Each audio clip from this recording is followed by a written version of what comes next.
Good morning. Ngasi card message yengase ko ngasi card message se khoi gi rashi gi matungina ko rashi gi matungina haraga ti card right to katang thok charake trying to shidagi shai shagi rashi ma pado khala khala ga dumai toroga yemina rase ko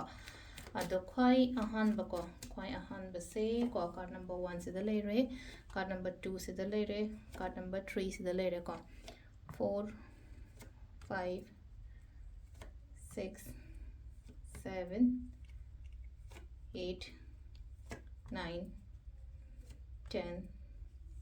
11 and 12 ko ado sida leiba cards inji ngase ko khoi first ke mesh rashi gi oina sida lai se keno oina oire ko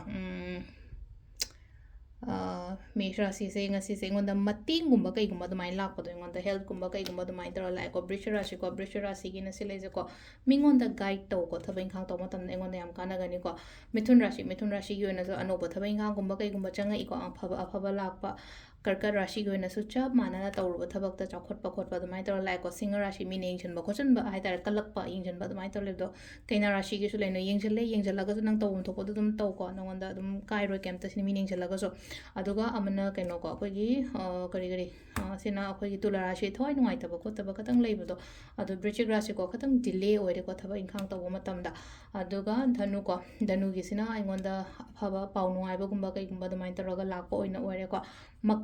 makkar gi su sida lai se hadi thabak taw matam da yamna pukning changna haitar yam chakchangna gumba taw biyo ko phaba lakani ko aduga sesina aina khalliba aina ningi ba to taw kumbra shi ngai gi oina haragadi aduga last ke minna gi sina sila e da pan kem lai roi ena chatoriba aina tawdoriba thabak se dum phana gumba lakpa do mai taraga lai ko sile adu sesina ko gi rashi gi matungina tarot card reading lai ko ma'am. Thank you.